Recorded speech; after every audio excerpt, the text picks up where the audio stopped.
Olá a todos, hoje nós vamos estudar reino protista. Aqui nas imagens nós temos vários exemplos de indivíduos que fazem parte do reino protista, como alguns ciliados, alguns flagelados. Nós estudamos anteriormente, ou seja, nas aulas passadas, o vírus, que são organismos acelulares, são extremamente simples.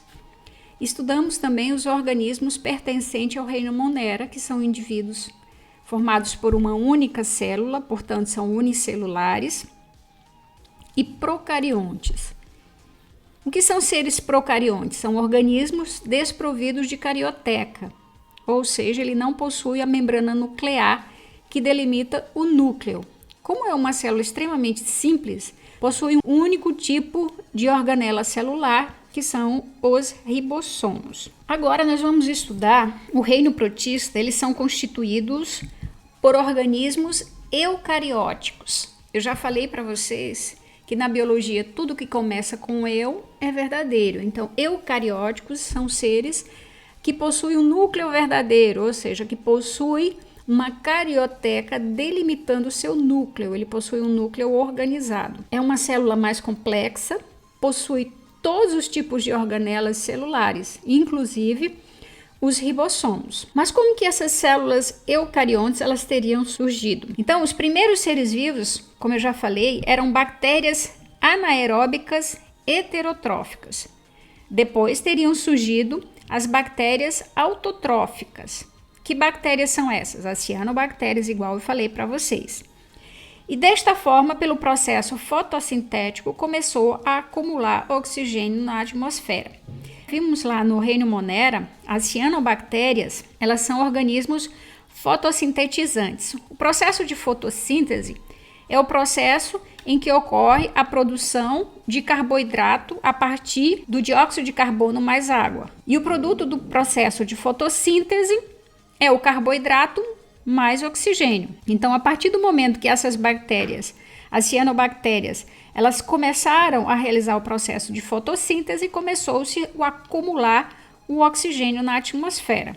Então, com o acúmulo de oxigênio na atmosfera, o que aconteceu com os organismos anaeróbicos? Uns foram extintos, outros passaram a habitar lugares onde não havia oxigênio e continuaram sendo anaeróbicos, e outros adquiriram a capacidade de usar o oxigênio por si mesmo ou aprisionando células aeróbicas no seu interior. Como teria surgido as primeiras células eucariontes? Existe uma teoria que é chamada teoria endossimbiótica, que considera que as mitocôndrias e os cloroplastos eram organismos endosimbiontes, ou seja, organismos que viviam dentro de outro organismo. Possivelmente a célula hospedeira era uma bactéria heterotrófica capaz de englobar partículas. Então, após ela englobar ou a mitocôndria ou os cloroplastos, essa mitocôndria ou o cloroplasto permaneceu no citoplasma da célula hospedeira sem que houvesse a degradação. Os dois organismos, então, começaram a viver em simbiose e, posteriormente, ficaram incapacitados de viver isoladamente. O procarionte provavelmente beneficiou a célula hospedeira com o processo de respiração, ou seja, a produção de energia, no caso a mitocôndria, e com o processo de fotossíntese, produzindo carboidrato, no caso dos cloroplastos na célula vegetal, e a célula hospedeira englobou ou a mitocôndria ou o cloroplasto, ou os dois, no caso da célula vegetal, passava a fornecer proteção e nutrientes. Então, desta forma, segundo a teoria endossimbiótica, teria surgido os primeiros seres eucariontes. Então, aqui temos a foto, aqui na verdade temos uma ilustração falando sobre a origem das células eucarióticas, em que nós teríamos aqui a formação de uma célula eucarionte. Teríamos aqui, em uma primeira endossimbiose, a célula eucarionte ancestral englobou a bactéria aeróbica que evoluiu tornando-se mitocôndria. Então, eu teria aqui uma bactéria aeróbica que foi englobada por essa célula. Posteriormente, essa célula que tornou-se a mitocôndria. Em uma segunda endossimbiose, um descendente englobou uma bactéria fotossintetizante que evoluiu tornando-se cloroplasto. Nesse caso aqui é uma célula vegetal, porque ocorreu a formação dos cloroplastos. Então, com esse processo que englobou tanto a mitocôndria como englobou o cloroplasto, teria sido formado uma nova célula, que seria a célula ancestral, ou seja, a partir dessa célula que teria se formado as células eucariontes recentes. Essas evidências relacionadas a essa teoria são as mitocôndrias e os cloroplastos. Lembram bactérias, têm mais ou menos o mesmo tamanho, forma e também contém DNA e ribossomos próprios.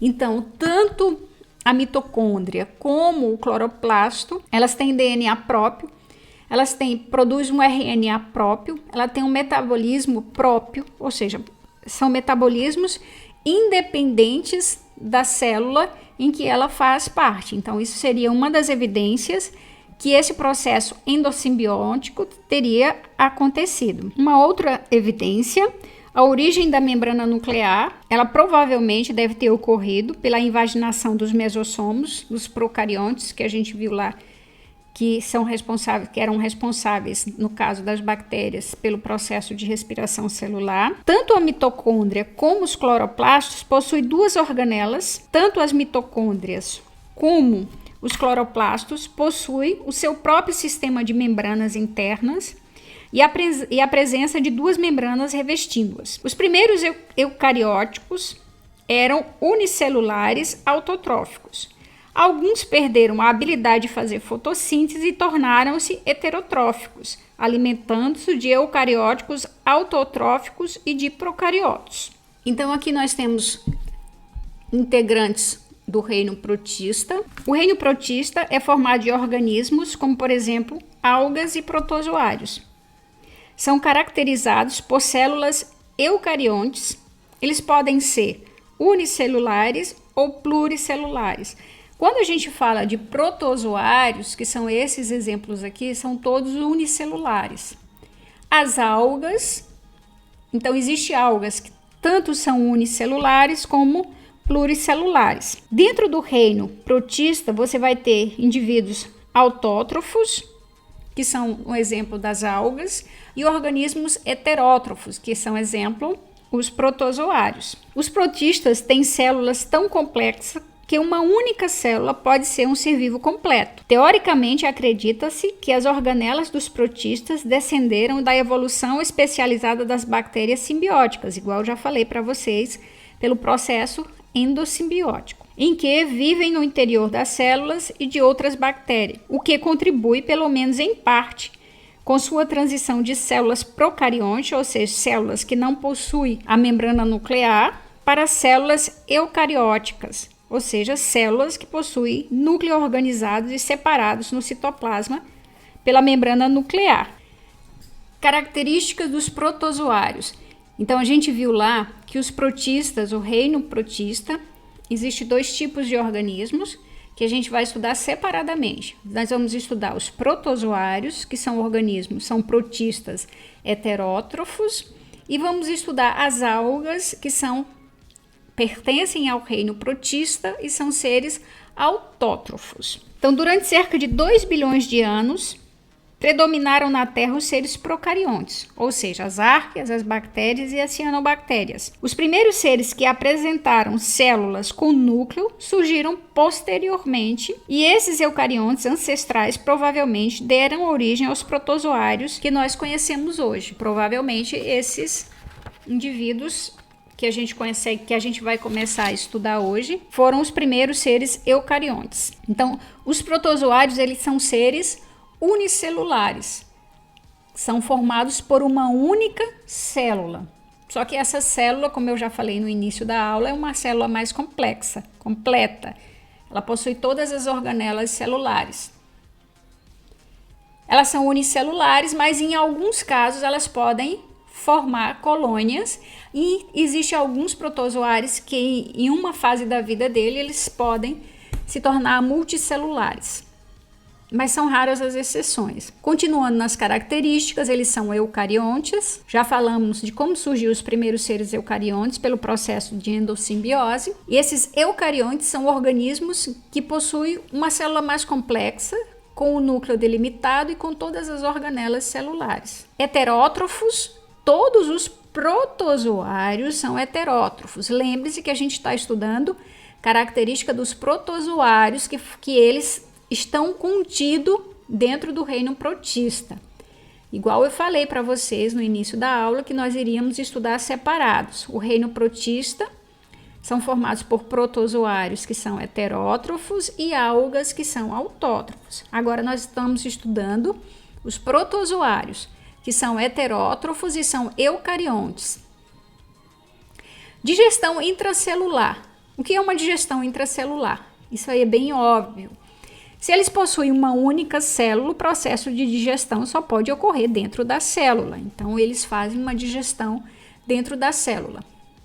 Eles podem ser de vida livre ou parasitas. De vida livre são aqueles que não necessitam de outro organismo para sobreviver.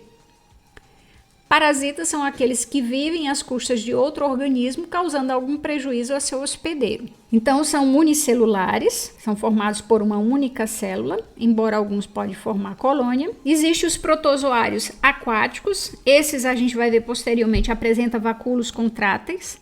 Esses vacúolos contráteis, eles são utilizados para manter o equilíbrio higroscópico dentro da célula. O que isso significa? Existem esses vacúolos pulsáteis, principalmente quando a gente está trabalhando em protozoários de água doce. Então, ele absorve uma grande quantidade de água e para ele não estourar, ele coloca para fora essa água por esses vacúolos contráteis. Eles também não têm parede celular. Aqui nós temos a outra divisão do reino protista, que são as algas. A gente vai estudar todas elas. Todas as algas, elas são autótrofas. Elas são autótrofas, ou seja, elas conseguem fotossintetizar, elas conseguem produzir seu próprio alimento pelo processo de fotossíntese. Existem as euglenófitas, as pirófitas, crisófitas, feófitas, rodófitas e as clorófitas. Vamos estudar ela no final da aula. Todos esses tipos de algas. Locomoção e captura de alimento. Então, aqui nós temos vários exemplares, vários espécimes do reino protista.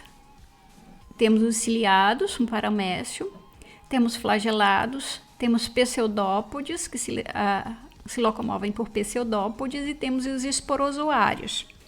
Vamos estudar agora a classificação dos protozoários. Um tipo bastante comum de classificação dos protozoários usa como critério o modo de locomoção desses seres no meio aquático. De acordo com esse sistema, existem protozoários ciliados, flagelados, risópodos e esporozoários. Então, aqui nós temos os esporozoários, sarcodíneos ou risópodos, nós temos os flagelados e os ciliados. Os ciliados que se locomovem mediante batimento de cílios, os flagelados que se movimentam por meio de flagelos, risópodos que se rastejam com movimentos ameboides, um tipo de locomoção no qual os micro-organismos vão mudando a forma do seu corpo pela emissão dos pseudópodes, e os esporozoários que não possuem organelas locomotoras nem vacúolos contráteis. Esses micro-organismos são parasitas obrigatórios e se disseminam pelo ambiente através da produção de muitos esporos, que são levados pela água e pelo ar, ou são levados através de animais vetores, como mosca, mosquito, carrapato, entre outros, que se contaminam com esse protozoário patogênico, ficam doentes e transmitem essa doença para outros animais.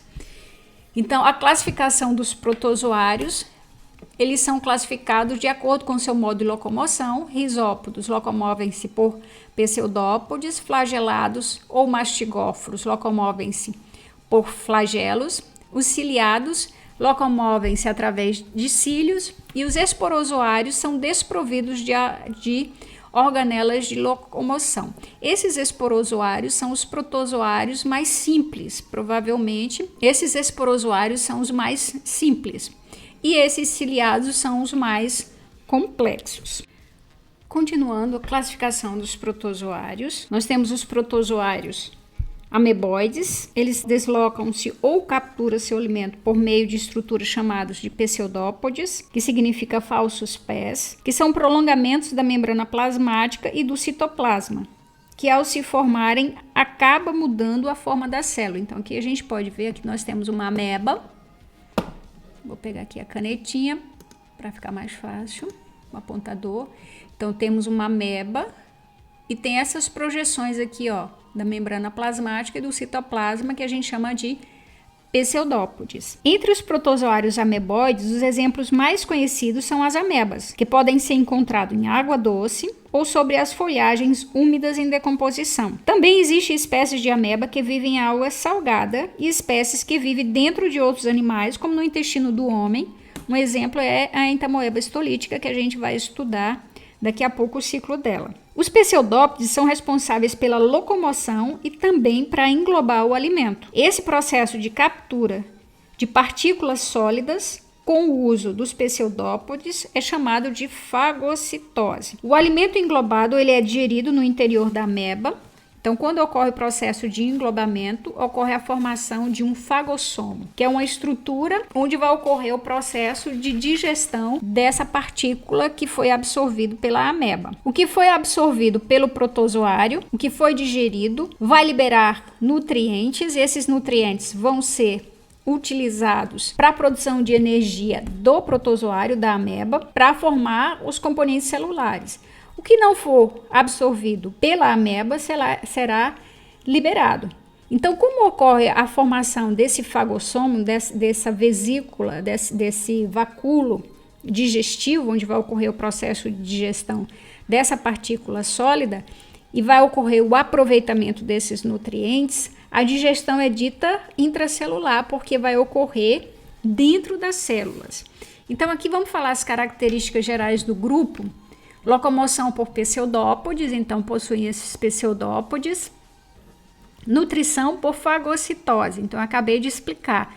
É quando a ameba, ela fagocita, ou seja, essas projeções citoplasmáticas aqui e da membrana, eles vão emitir esses pseudópodes e vão englobar a partícula sólida, que pode ser normalmente algum outro micro-organismo, que pode ser um procarionte, por exemplo. Quando ele engloba esse procarionte, forma-se um vacúolo digestivo, onde vai ocorrer a digestão desse alimento. O que vai ser aproveitado, ele vai ser utilizado pela célula para formar constituintes celulares, e o que não vai ser aproveitado vai ser excretado. A digestão é intracelular. Esses organismos, esses protozoários, nesse caso a ameba, são organismos formados por uma única célula, então a digestão ocorre dentro da célula. Eles podem ser de vida livre, algumas amebas aquáticas, ou parasitas, igual a gente vai estudar daqui a pouco, que ela causa doença na nossa espécie. Esses indivíduos aqui de vida livre,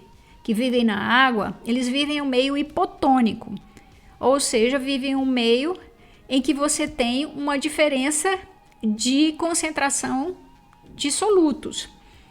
Então, esses vacúolos pulsáteis ou contráteis, eles servem para manter ou para controlar a questão da quantidade de água que vai entrar dentro do corpo da ameba. Serve para controle osmótico. Como ele está no meio hipotônico, ele vai absorver uma quantidade de água muito grande. Como ele não tem parede celular, a tendência é que a ameba estourasse, que a célula estourasse. Então, para que isso não aconteça, existem esses vacúolos pulsáteis ou contráteis que servem para retirar esse excesso de água, mantendo esse controle osmótico. A reprodução assexuada por divisão binária, não ocorre reprodução sexuada, somente assexuada. Então, nós temos aqui nome genérico, como eu já falei, que são as amebas. Temos a Amoeba proteus, de vida livre, e a Entamoeba histolítica, que é a parasita do homem. Eu vou mostrar depois um vídeo para vocês verem como que ocorre esse processo de movimentação dos pseudópodes. Aqui, no caso, além de servir para a locomoção das amebas, servem também para a captura do alimento por fagocitose. Para desvendar esse universo, vamos usar o recurso de um microscópio e detalhar os seres formados por uma única célula. Os unicelulares eucariontes. Nestes organismos, a célula possui basicamente membrana plasmática, citoplasma e núcleo. Eles habitam o nosso planeta há pelo menos 1 bilhão e 500 milhões de anos. Ao longo do tempo, diversificaram-se, passando a ocupar todo tipo de ambiente úmido. A célula desses seres tem que desempenhar, a um só tempo, os papéis que as milhares de células especializadas de um ser multicelular desempenham em conjunto. Vamos explorar alguns aspectos da biologia desses organismos. A ameba desloca-se lentamente sobre o fundo da lagoa, emitindo prolongamentos que estão constantemente deformando sua célula.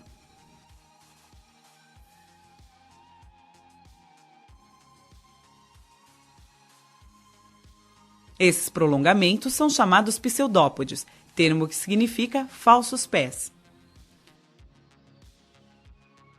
Os pseudópodes também são usados para capturar alimento, preferencialmente outros micro-organismos.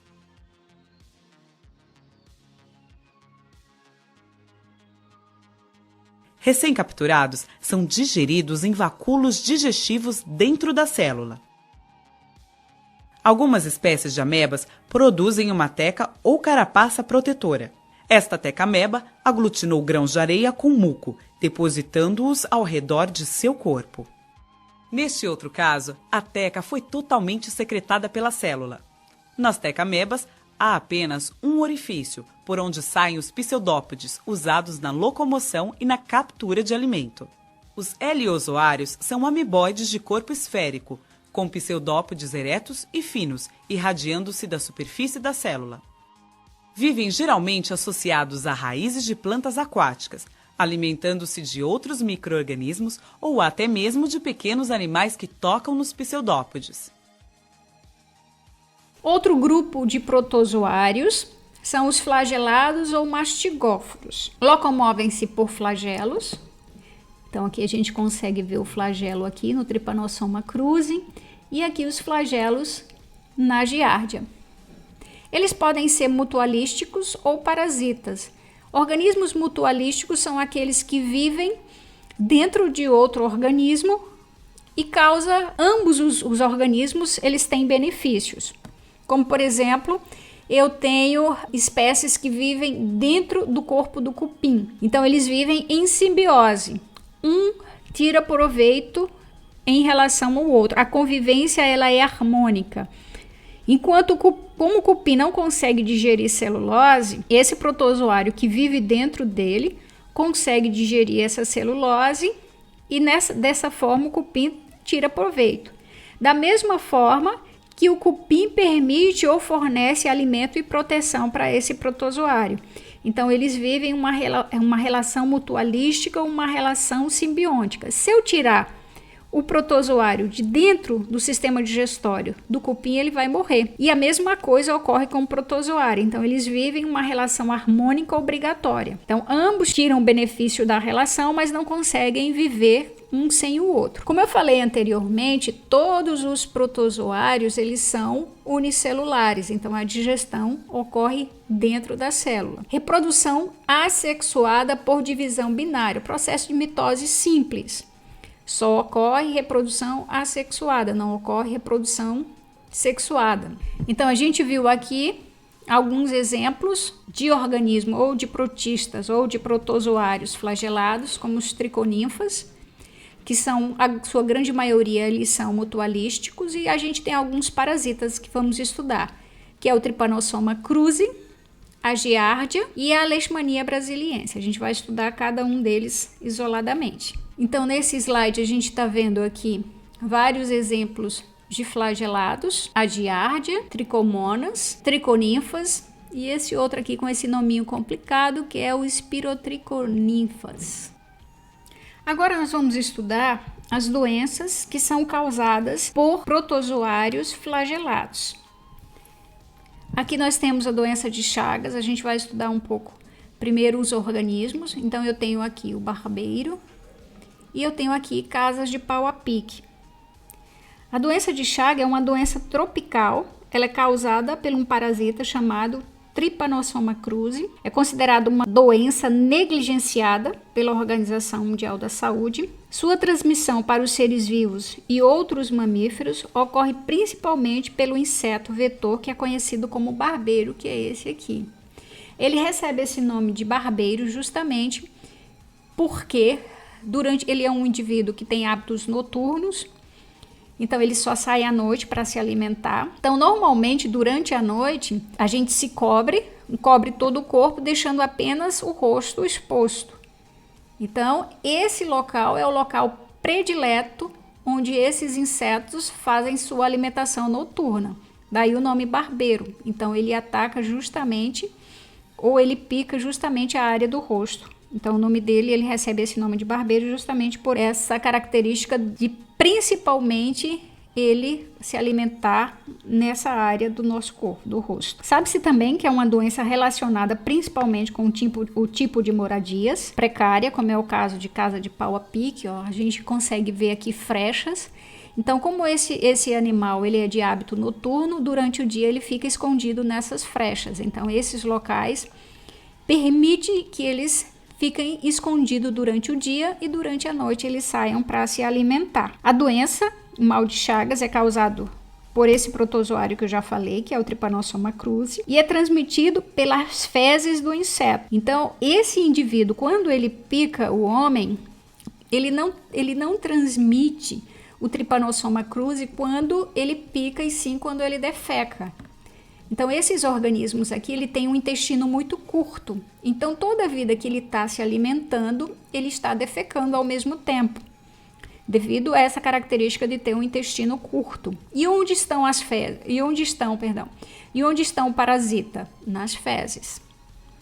Então, as fezes é que contém o parasita, o Trypanosoma cruzi, não no momento da picada. Mas então, por que ocorre a contaminação? Porque toda vida que ele come, ele defeca. E no momento em que ele está se alimentando, quando ele sai, temos o ato involuntário de coçar. Então, quando a gente coça, a gente traz para dentro daquela ferida que causou, onde ele perfurou para se alimentar do sangue. Quando você coça, você traz as fezes para dentro do nosso sistema circulatório, e aí você traz junto com as fezes esse parasita ou esse protozoário que recebe o nome de Trypanosoma cruzi. Formas de transmissão. A transmissão da doença de Chagas ocorre quando a pessoa coça o local da picada, igual eu falei, quando as fezes são eliminadas. Então, no momento em que ele está se alimentando, ele está defecando. Quando ele sai, ou seja, quando ele se alimenta, nós temos o hábito de coçar, e quando você coça, você traz para dentro do teu sistema circulatório as fezes contaminadas com o Trypanosoma cruzi. Existem outras formas de contaminação? Sim. Existe quando você, por exemplo, se alimenta com algum alimento que tenha o Trypanosoma cruzi. Exemplo, açaí. Então, na região norte, anos atrás, teve vários relatos de pessoas que se contaminaram com o Trypanosoma cruzi, que tiveram a doença de Chagas, se alimentando de açaí. Esse inseto, o barbeiro, ele normalmente é encontrado em cachos de açaí. Então, quando você vai fazer o despolpe, as pessoas geralmente não verificam a presença desse inseto. Então, quando faz o despolpe, vai junto o inseto. Quando ocorre a trituração, você tritura junto o animal. Obviamente, quando eu trituro o animal, as fezes vão ser expostas nesse alimento. Então, quando você ingere, no caso o açaí, ela vai estar rica de Trypanosoma cruzi, ou seja, você vai se contaminar bebendo o suco. Já foi também relatados casos de contaminação com caldo de cana também. Então, as formas de transmissão pode ser do inseto que está se alimentando do seu sangue e que defeca ao mesmo tempo, e que você coça e o Trypanosoma entra na corrente sanguínea. Pode ser de forma oral, pode ser aqui congênita, ou seja, a mãe ela tem a doença de Chagas e passa para o filho no momento em que vai nascer ou durante a gestação. Pode ser por amamentação, a mãe ela também tem o Trypanosoma cruzi e amamenta a criança, também vai passar o parasita pelo leite. Pode ser também por transfusão de sangue. Aqui a gente tem o ciclo da doença. Então nós temos aqui o momento em que o barbeiro ele está se alimentando do homem. No momento que ele se alimenta, ele defeca. Então, quando coça-se esse local, você traz para dentro as fezes e ocorre a contaminação do indivíduo com o Trypanosoma cruzi. Então, o primeiro passo, o inseto pica e defeca ao mesmo tempo e libera o tripomastigota, que vai entrar onde? Dentro do local onde está ferido. Segundo passo, os tripomastigotas invadem as células onde se transformam em amastigota. Eles perdem o flagelo. Ocorre uma transformação dentro do corpo do homem. Os amastigotas se multiplicam-se dentro das células assexuadamente. Posteriormente, os mastigotas transformam-se em tripomastigota e destroem as células, saindo para o sangue. Os tripomastigotas sanguíneas são absorvidos de novo pelo inseto. Nesse caso, tu tem outro inseto. Esse homem ele vai servir agora como vetor.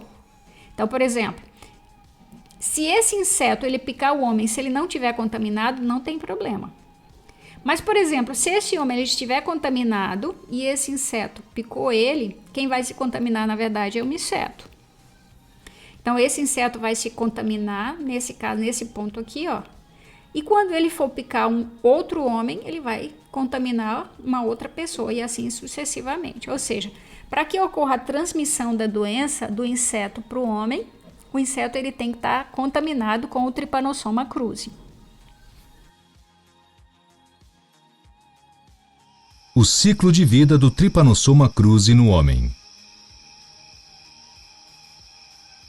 A contaminação de um hospedeiro vertebrado ocorre quando a fêmea do barbeiro, que é hematófaga, pica um mamífero para se alimentar. Após a ingestão do sangue, geralmente o inseto defeca e urina, e se estiver infectado, deposita sobre a pele a forma infectiva do Trypanosoma cruzi, que é denominada tripomastigota metacíclico. Observe que esta forma apresenta grande motilidade. Observe que quando o hospedeiro coça o local da picada, pode carrear o parasito para a região lesionada da pele ou o parasita pode se deslocar para uma região revestida por uma mucosa e aí penetrar, chegando à corrente sanguínea. Em seguida, pode invadir diferentes tipos celulares que encontrarem, como macrófagos, células musculares, células epiteliais e neurônios. Neste exemplo, observamos a forma tripomastigota aderindo à membrana do macrófago e iniciando o processo de internalização via fagocitose, onde há a formação de pseudópodes e o recrutamento de lisossomos para o local de invasão do parasita, que se fundem ao vacúolo parasitóforo em formação. À medida que o processo de internalização do parasita ocorre, lisossomos fundem-se com o vacúolo parasitóforo, descarregando seu conteúdo. Porém, note, o parasita não é afetado.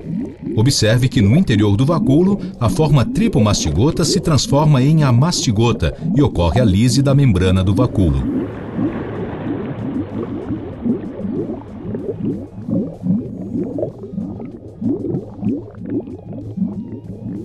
Observe que no citoplasma, a forma amastigota se multiplica por fissões binárias sucessivas.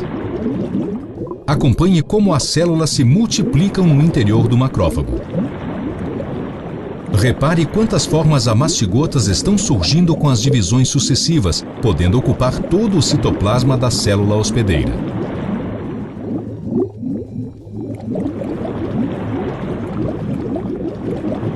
Posteriormente à divisão, veja que os amastigotas iniciam sua diferenciação passando por uma forma de transição e se diferenciando em tripomastigotas.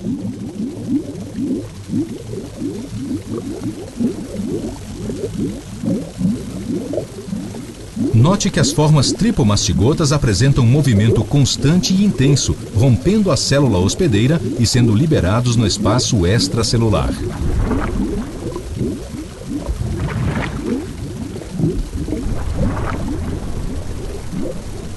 Esses parasitos irão infectar novas células. O ciclo de vida do Trypanosoma cruzi no inseto. A contaminação do inseto, conhecido popularmente como barbeiro, ocorre quando este pica um mamífero infectado e ingere formas tripomastigotas sanguíneas, que são conduzidas à porção anterior do estômago.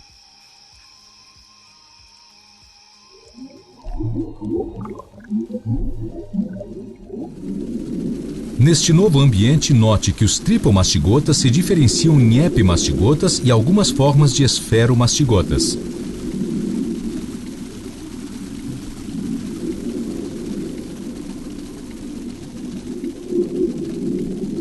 Ainda no estômago, repare que formas de transição, esferomastigotas e epimastigotas, são digeridas.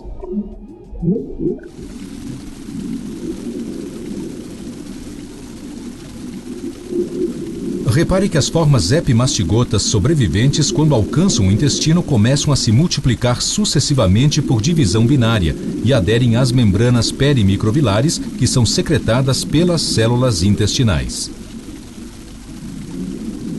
Note que esta adesão ocorre predominantemente pela região do flagelo. Mais adiante, os epimastigotas se soltam e movem-se para uma região específica do inseto, o reto. Veja que na região mais posterior, os epimastigotas se diferenciam em tripomastigotas metacíclicos. Note que estes aderem à cutícula que reveste o epitélio do reto e do saco retal do inseto.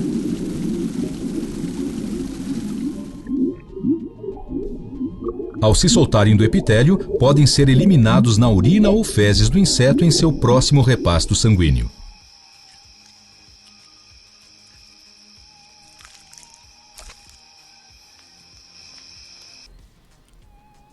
Quais são os sintomas? Existem duas fases. Então, a doença de Chagas pode apresentar sintomas distintos nas duas fases que se apresenta, que é a fase aguda e a fase crônica. A fase aguda, que ela é mais leve, a pessoa pode apresentar sinais moderados ou até mesmo não sentir nada. Pode apresentar febres prolongadas, pode apresentar dor de cabeça, fraqueza e inchaço no rosto. Esse inchaço no rosto é esse aqui que a gente chama de sinal de Romana. É o ponto onde ocorreu a infecção. Então, o barbeiro provavelmente se alimentou aqui, ó, nessa parte do olho. Ocorreu a infecção e ocorre a formação desse sinal de Romana. Então, existem duas fases, que é a fase aguda, que é a fase em que o parasita ele entra em contato com o corpo e vai causar, o corpo ele vai ter uma série de sintomas tentando se defender do parasita, e após cerca de 15 dias ele vai entrar na fase crônica. Nessa fase crônica, você normalmente pode desenvolver problemas no coração, como é o exemplo de cardiomegalia, quando o coração cresce, que fica grande, é também chamado coração de boi. O coração ele cresce tanto que ele não consegue bater. Por que ele não consegue bater? Porque ele não cabe mais na caixa torácica. Pode causar megaesôfago, quando aumenta, é o aumento do esôfago, ou o megacólon. Quais são as formas de prevenção? Então, basicamente, a forma de prevenção é você evitar a forma de controle do inseto, do vetor, do barbeiro. Usar repelente, usar inseticidas, usar redes para proteger, impedir a entrada desse inseto, mosquiteiros, ou seja, formas que você controle a entrada desse organismo na sua casa, desse inseto na sua casa. Continuando, agora a gente vai estudar um outro tipo de flagelado. Aqui você tem a imagem dos flagelados, o nome da espécie, Leishmania brasiliense, e aqui a gente tem o nome do vetor, que é a Lutzomia. Então, a partir de agora, a gente vai começar a estudar a questão de agente etiológico e o vetor. Então, o agente etiológico é aquele que passa, é o que causa a doença, é o parasita. E temos o vetor, que é o que leva o parasita, ou seja, é o que leva a doença, vamos dizer assim. Então, o vetor é o que vai levar o parasita até o seu hospedeiro. E o agente etiológico é o causador da doença. A leishmaniose tegumentar é uma doença infecciosa não contagiosa que provoca úlceras na pele e mucosas. A doença é causada por protozoário do gênero Leishmania. A doença é transmitida ao ser humano pela picada da fêmea, pertencente ao gênero Lutsomia, igual a gente viu aqui, esse insetozinho aqui. Conhecido popularmente, dependendo da localização geográfica, como mosquito palha, tutuquira, birigui, são os principais vetores da leishmaniose tegumentar. Os sintomas da leishmaniose tegumentar são lesões na pele e ou na mucosa. As lesões de pele podem ser únicas ou múltiplas, disseminadas ou difusas. Elas apresentam aspectos de úlceras com bordas elevadas e fundo granuloso, geralmente indolor. As lesões mucosas são mais frequentes no nariz, na boca e na garganta. Aqui a gente tem o ciclo de vida da leishmania, que normalmente esses aqui são alguns mamíferos que a gente chama de são reservatórios. O inseto ele tem que estar contaminado com o protozoário, então quando ele pica o homem, ele também transmite a leishmania. Os sintomas: aparecimento de feridas na pele, pode aparecer feridas na região nasal. Aqui, ó, vamos ver aqui as fotos. Então a gente tem essas feridas aqui, que são causadas pelo protozoário do gênero Leishmania. Ela pode ser na pele ou na mucosa, como aqui, esse caso aqui dessa pobre criatura. Aqui a gente tem o calazar, que é um exemplo de leishmania, que tem o cachorro, que o inseto ele pode picar o cachorro, se contaminar e picar o homem.